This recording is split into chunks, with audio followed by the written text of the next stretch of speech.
जय हिंद। मैं अभी तक जो है भरत तिवारी के ऊपर तमाम वीडियो बना, लेकिन मैं अभी तक नहीं बोला हूं।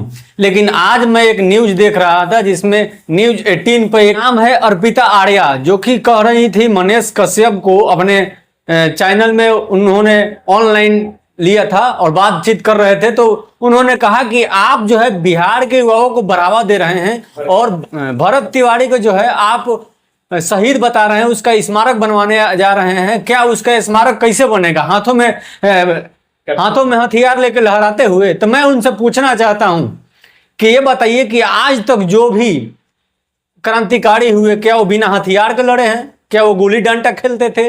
आप ही बताइए। आप कहती हैं कि गांधी जी का देश है, तो ये केवल गांधी जी का देश नहीं है। कान खोल कर सुन लीजिए। भगत सिंह, ये भरत तिवारी का भी देश है, ये भगत सिंह का भी देश है, ये चंद्रशेखर आजाद का भी देश है, ये क्रांतिकारियों का भी देश है। ये केवल गांधी जी के देश नहीं है। गांधी जी से भी सवाल पूछा गया था कि आपसे, आपके रहते हुए भगत सिंह का फांसी क्यों हुआ? गांधी जी के केवल धारणा देने से आजादी नहीं आई है, उसमें भगत सिंह और चंद्रशेखर आजाद तमाम ऐसे युवाओं को क्रांतिकारी बनना पड़ा, फिर आजादी आया है। और आप कहती हैं जातिवाद। तो मैं आपको बता देता हूं, जब भगत सिंह और उनके साथियों ने सांडस हत्याकांड किया था और सांडस को जब गोली मारा था, तो सांडस कोई भिखारी नहीं था, वो एएसपी था। समझिए।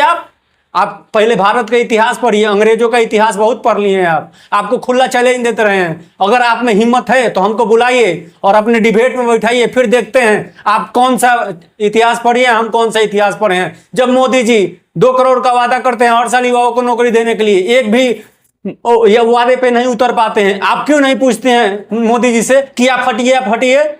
आप अपने जवान पे नहीं टिके हैं। अमित शाह से ऐसा क्वेश्चन क्यों नहीं पूछती हैं? आप हटिए, अपने जवान पे नहीं टिकी हुई हैं। जब राजनाथ सिंह संसद के अंदर खड़ा होकर बोलते हैं हमारा एक भी ऑपरेशन सिंदूर में जवान नहीं मारा गया, और फिर जब जांच होता है बाद में सवाल आता है कि उसमें जवान मरे हैं, तो ये सांसद के अंदर जब खड़ा होकर झूठ बोल रहे हैं मंत्री, तो उनसे आप क्यों नहीं पूछती हैं? क्यों नहीं कहती हैं कि आप झूठ बोल रहे हैं, हटिए? मनीष कश्यप को बोल रही हैं कि आप बिहार के युवाओं को भड़का रहे हैं। ये मनीष कश्यप का मैं फैन नहीं हूं कि ये बात बोल रहा हूं, लेकिन आप बिहारियों को लेके पूरे भारत और पूरे सैनिक पे आपने उंगली उठा दिया है। क्योंकि भरत तिवारी के मरने के बाद कई ऐसे सैनिक हैं जो आवाज उठाए थे कि भरत तिवारी एक क्रांतिकारी है, भरत तिवारी ने अच्छा किया, उनके साथ पुलिस गलत किया। तो आपका कहने का मतलब है कि जितने लोगों ने, जितने सैनिकों ने, जितने देश के व्यक्तियों ने अगर भरत तिवारी के खिलाफ, भरत तिवारी के लिए अगर आवाज उठाया है, तो वो गलत है और आप सही हैं। स्टूडियो में बैठ के आप एंकरिंग कर रही है ना, 2 मिनट में यदि हट जाए ना भारत का सैनिक, तो आपका एंकरी फेंकरी सब निकल जाएगा। तो आप सोच समझ के जवाब दीजिएगा। कि जातिवाद कहती हैं, जो भगत सिंह ने लाला लाजपत राय के लिए गोली मारा था सांडस हत्याकांड में ना, तो भगत सिंह के जाति के नहीं थे लाला लाजपत राय। वो कभी क्रांतिकारियों ने जातिवाद देखकर हथियार नहीं उठाया है, उन्होंने उखलाकर उन्होंने अपने मजबूरी को हथियार बनाया है, इसलिए उन्होंने हथियार उठाया है। अगर आपको ज्यादा गर्मी हो गया है तो हमें अपने डिबेट में बैठाइए, और नहीं तो हमारे जैसे बहुत सारा युवा है आपके डिबेट में बैठने के लिए और आपके जवाब देने के लिए। फिर आपका वहां दूध का दूध पानी का पानी हो जाएगा। इस वीडियो को आप शेयर इसलिए कीजिएगा कि यदि किसी दलाल का गांड जलता है कि भरत तिवारी जो है गलत है, तो बैठाए युवाओं को, बुलाए सभी युवाओं को, और नहीं तो एक मीटिंग करा लिया जाए, एक वोटिंग करा लिया जाए, जैसे सरकार बनती है उस तरह का एक वोटिंग कराइए, किसके खिलाफ में कौन जाता है। और एक और बात बता दूं कि भरत तिवारी जो है अपने जाति के लिए नहीं लड़ रहे थे।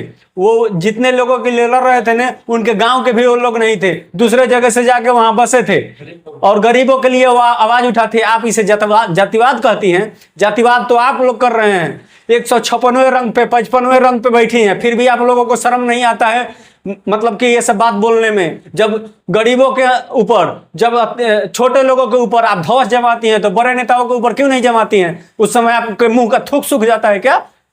आपको खुला चैलेंज है। आप लोग इस आवाज को बुलंद करने के लिए इस वीडियो को शेयर जरूर कीजिएगा, अपना राय कमेंट बॉक्स में लिखिएगा। फिर मिलेंगे, तब तक के लिए जय हिंद।